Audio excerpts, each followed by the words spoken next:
During the trade deadline, we have ourselves a lot of moves that are made and a lot of players that change teams.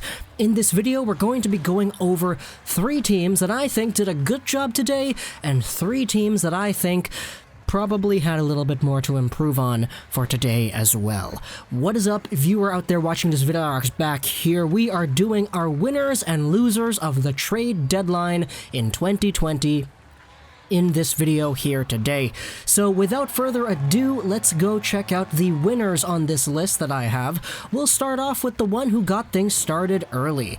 I have as a winner of this trade deadline, the Edmonton Oilers. Now, the Oilers throughout today had a very clear mindset towards their team. They wanted to add some depth, and they wanted to add some players that could potentially mesh really well with what they already had. Today, the Detroit Red Wings sent them Mike Green for a conditional 4th and Kyle Bronziak, and Andreas Athanasiou, as well as Kufner for 2 second-round picks and Sam Gagner. Additionally, the Oilers also got Tyler Ennis in exchange for a 2021 5th. What the Oilers did today says to me that this team really does want to compete and they think they're legit. Maybe not cup contending material, but at least 2nd round contending material, maybe even 3rd round contending material. They have some good players and they've already built themselves into a position where they're in a tight playoff race. But adding a guy like Mike Green who has that experience, adding a really fast winger in Andreas Athanasiou, and another pretty fast skilled guy in Tyler Ennis can honestly do some pretty interesting things if they're able to use them properly. The Oilers have an opportunity here, and it was bolstered by these moves. When we think of the Oilers and we think about their stereotypes over the past few years, it was always a one-man team. It was McDavid and then there was nobody else.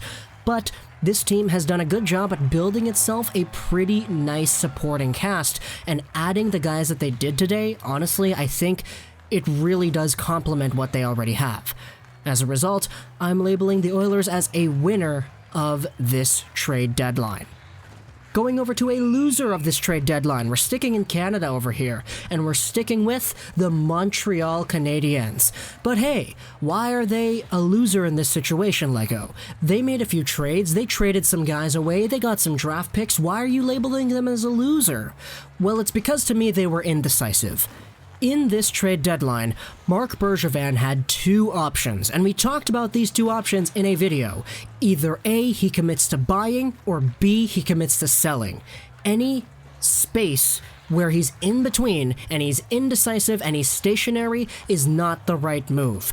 Because what you had in this trade deadline was a market that was so vast that a guy like Barclay Goodrow and a few other assets was able to get you a 1st-round pick. What you had was a Jean-Gabriel Pageau who was able to get a whole bunch of assets, and he was a rental player. Sure, the Islanders signed him right after, but the trade in itself was enough to net the Senators a conditional 1st, a 2nd, and a conditional 3rd.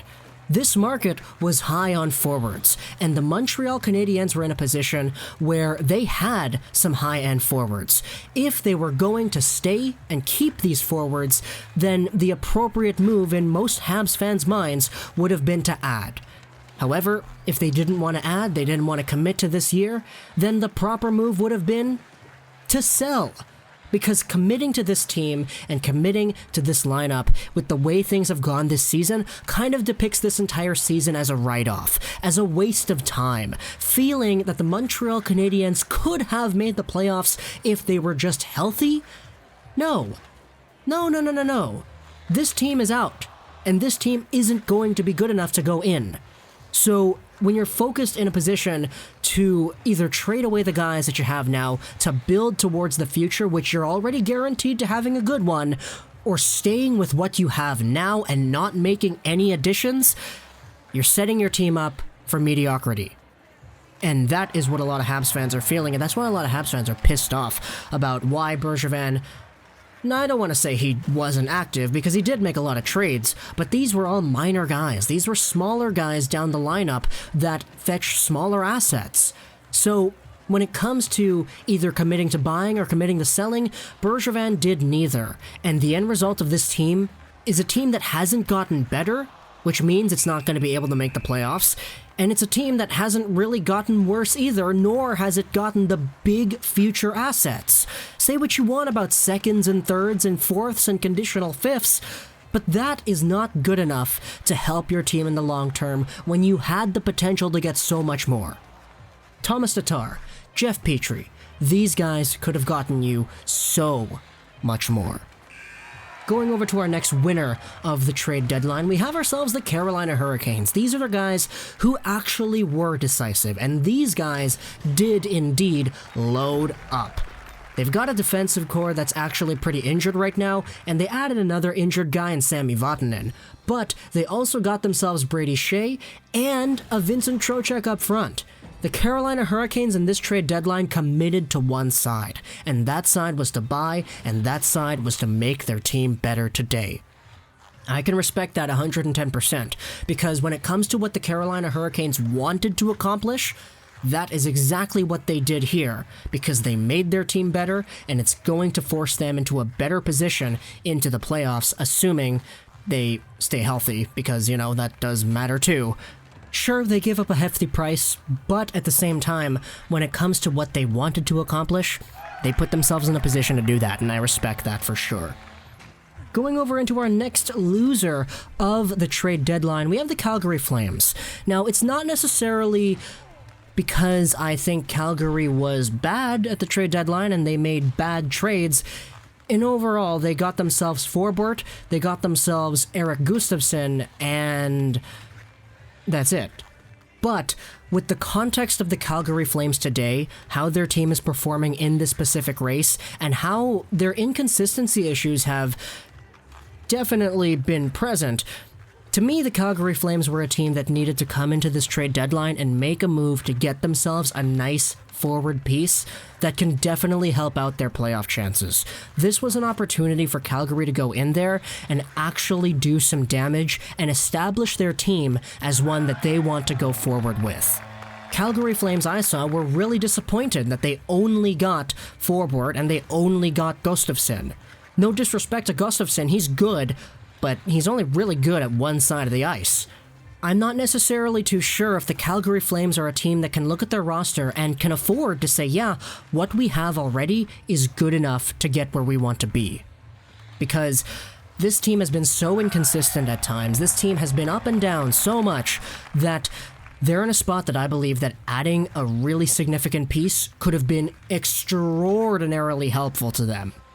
Now, I'm not disrespecting Forbort and Gustafsson, but I think the Flames could have done much better with what they were given here.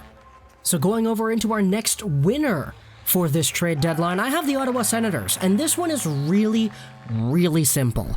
The Senators had stuff, and they gave that stuff away. They acquired so many draft picks that, oh my goodness, the Senators have a legitimate shot at having 3 top 10 picks this season. And in the second round, it's even more Ottawa, just scattered all over the place. Ottawa is in a position where, like the Hurricanes, they committed completely to one side. They looked at their team, they looked at the options, and they said, yeah, we're going all in. And all in is absolutely what they did.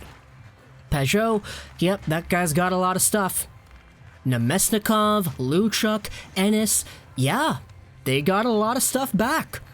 It's a 4th round pick, it's a conditional 1st, it's a 2nd, it's a conditional 3rd, it's Matthew Pekka, who they got him in there, because why not? And it's a 2021 5th. The Senators have absolutely just loaded up on futures, and I think they did a really good job given the players that they had to give up. Nemesnikov, Peugeot, Ennis, Luchuk, and a 7th is all they gave up today, and they got a huge haul in return. And as for our final loser, I have a really weird one. I put the Chicago Blackhawks over here, not because I think they were absolutely terrible, but because of the way a lot of these deals went down. Erik Gustafsson is a guy we talked about before in this video with Calgary. He gets sent over for a 3rd round pick. I was surprised that it was only a 3rd. To me, Gustafsson is worth a little bit more than that, and even though he is bad in his own zone, I do acknowledge that he's got some really good offensive talent. I'm just surprised that the Blackhawks negotiating was only enough to get a 3rd back for Gustafsson. Not to mention the Robin Lehner deal, which only saw Malcolm Subban coming back, as well as defenseman Slava Domain, who I will admit is a fairly good prospect, and it's a second-round pick. In my opinion, that was a little bit small for a Lehner. A Lehner who legitimately can be a starter, and a Lehner who legitimately deserves to get paid. This is a guy who came over to Chicago, had a fairly okay run with an okay team, but is a player that we know can be so good on any given night. Malcolm Subban, Domain, and a second-round pick, to me at least, wasn't what I would have expected a Robin Lehner to get. Now, I know they're getting Lehner because they want him to play behind Fleury, and maybe a backup doesn't really cost as much as a guy of Lehner's caliber last year with the Islanders. But it doesn't change the fact to me that I believe Lehner was worth more. I thought they could have gotten a little bit more, and the Blackhawks in general just didn't really capitalize on the majority of these trades. Don't get me wrong, the idea of trading the players they traded, that's not that bad to me. It's just, I think they could have gotten much more for what they did. They also had one more move in there where they acquired TJ Brennan from the Flyers in exchange for Nathan Noel, but that's a minor deal, so the beef to that is not really too exciting. But that kind of wraps up our video here today. Hope you enjoyed this video, Sociedade 99. Comment down below what you think if you have any more winners, losers. What do you think of your own teams during this trade deadline in 2020? Sociedade 99, and bye.